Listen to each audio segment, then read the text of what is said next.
painting Some Roses and Their Phantoms was created by Dorothea Tanning. It was painted in 1952 and is an oil on canvas. The size is approximately 30 by 40 inches, and it is currently located and owned by the Tate, which is a set of 4 major art museums located in the United Kingdom. Dorothea Tanning believed that women, specifically female artists, didn't gain the recognition that they deserved, and this can be seen in Some Roses and Their Phantoms, as well as in The Rose and the Dog and Poached Trout, which are all works during a similar time period of hers. They all show this domestic life, like the woman would be leading feminine things like roses, but they're all a little bit off. They have this dreamlike state where they feel a little scary.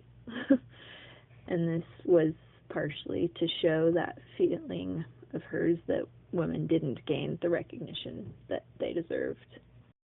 In Some Roses and Their Phantoms, Dorothea Tanning uses color, texture, and composition to create a scene that feels both familiar and unsettling. At first glance, the painting looks like a traditional still life, with roses arranged on a table covered by a white tablecloth.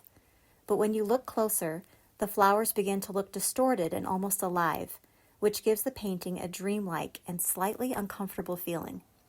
There is a strong contrast between the clean, structured folds of the tablecloth and the twisting organic shapes of the roses. The tablecloth feels calm and controlled, while the flowers seem chaotic and unpredictable. This contrast creates tension throughout the painting and makes the scene feel unstable. Tanning also uses muted colors like soft pinks, reds, creams, and browns to create a quiet and eerie mood instead of a bright or cheerful one. The realistic painting style adds to the unsettling feeling because the textures and shadows make the strange forms appear believable. The dark background makes the flowers seem as though they are fading into darkness or transforming into something mysterious. A big part of this work is also how it was seen by others. Other surrealists often praised her work for the haunting lyrical energy that often connected to the subconscious that she was able to capture so well in this image. And it was also taken really well in 2019 when it was re-exhibited at the Tate Museum along with all of her previous works. Some surrealists who really enjoyed her works was Andre Breton, who was a surrealist writer, who described it as a convulsive beauty and compared her work to Lewis Carroll's Alice Through the Looking Glass.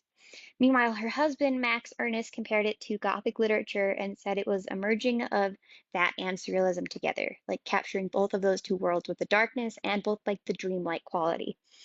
And a good quote from her that kind of describes this entire relationship is, "I suppose I'll die knowing that I don't belong anywhere and that I do belong everywhere."